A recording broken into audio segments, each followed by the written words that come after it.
Hello viewers, রূপালী kitchen থেকে আমি সবাইকে স্বাগত জানাই। আবারও আপনাদের সামনে নতুন একটি রেসিপি নিয়ে হাজির হয়েছি। আজকে আমি আপনাদেরকে বানিয়ে দেখাবো চিড়ের পোলাও।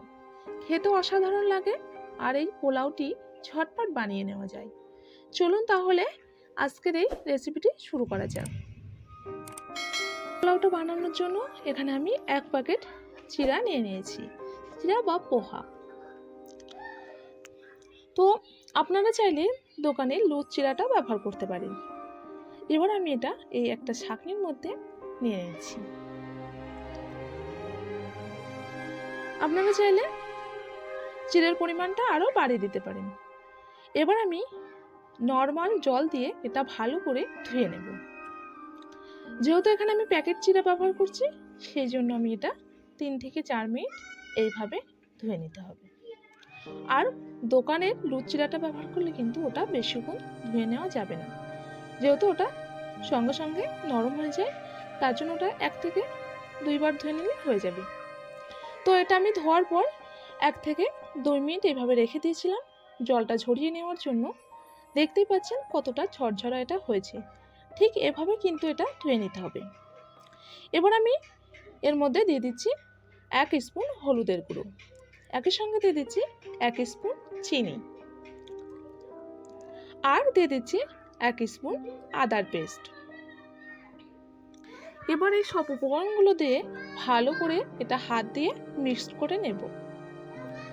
ঠিক এভাবে হাত দিয়ে মিক্সড করে নিতে হবে এটা।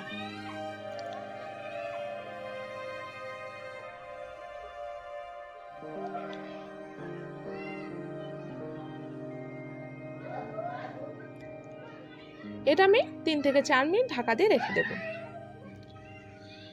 এখানে একটা কড়াই বসিয়ে দিয়েছি। কড়াইটা গরম হওয়ার পর 3 স্পুন রিফাইন তেল অ্যাড করে দিয়েছি। তেলটা গরম হয়ে এসেছে। এবার আমি দিয়ে দিচ্ছি 1 স্পুন মৌরি, আর দিয়ে দিচ্ছি 1 স্পুন কালো সরিষা, আর দিয়ে দিচ্ছি কারি পাতা। হ্যাঁ, এটা মনে রাখবেন, এই পোহাটা বানিয়ে নেওয়ার জন্য কিন্তু কারি পাতাটা অবশ্যই প্রয়োজন। আর দিয়ে দিচ্ছি চীনাবাদাম। এবার এটা ভালো করে লাল করে ভেজে নেব।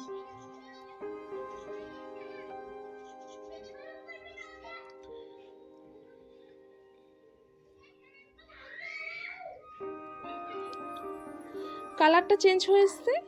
এবার আমি দিয়ে দেব একটা বড় সাইজের পেঁয়াজ কুচি আর 3 পিস কাঁচা লঙ্কা কুচি। পেঁয়াজের পরিমাণটা একটু বেশি রাখতে হবে। এবার আমি এটা ভালো করে নাড়িয়ে চাড়িয়ে লাল করে ভেজে নেব।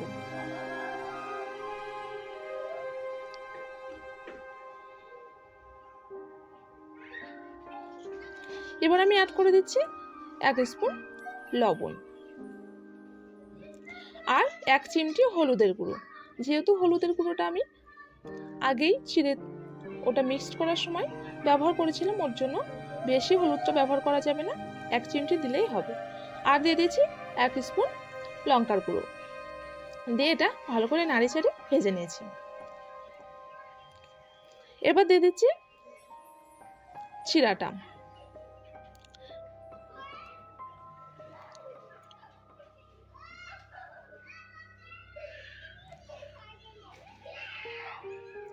চিড়াটা অ্যাড করে দিয়েছি।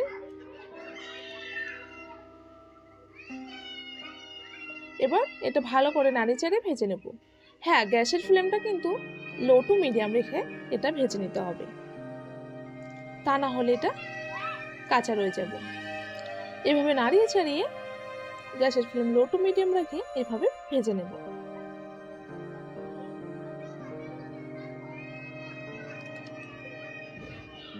এবার আমি অ্যাড করে দিচ্ছি 1 স্পুন পোহা মশলা। এই মশলাটা আপনারা দোকানে কিন্তু কিনতে পাওয়া যায়, ব্যবহার করতে পারেন, আবার চাইলে নাও ব্যবহার করতে পারেন। এটা দেওয়ার পর ভালো করে এটা মিক্সড করে নিতে হবে এইভাবে। এবার আমি এটা 3 থেকে 4 মিনিট ঢাকা দিয়ে রেখে দেব। 4 মিনিট হয়ে এসছে, ঢাকাটা খুলে দেখে নিচ্ছি। দেখতে পাচ্ছেন এটা কিন্তু অনেকটা সফট হয়ে এসেছে।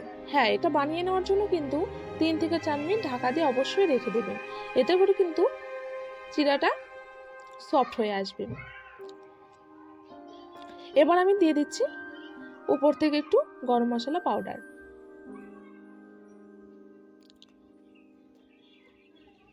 আর দিয়ে দিচ্ছি পাতিলেবুর রস।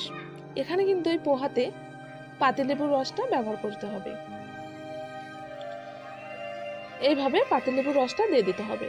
হ্যাঁ, এখন কিন্তু আমি গ্যাসের ফ্লেমটা বন্ধ করে রেখেছি।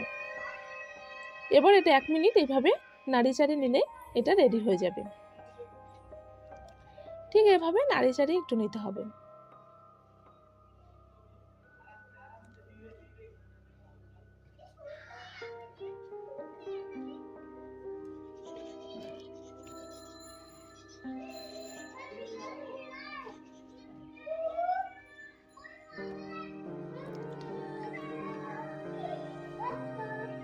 চিড়ের পোলাওটা আমার সম্পূর্ণ রেডি হয়ে গেছে।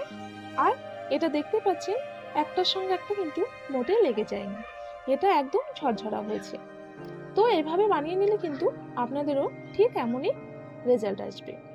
তো আজকের রেসিপিটি কেমন লেগেছে কমেন্ট বক্সে জানিয়ে দিতে একদমই কিন্তু ভুলবেন না। আর আমার চ্যানেলটি না সাবস্ক্রাইব করা থাকলে প্লিজ সাবস্ক্রাইব করে দেবেন।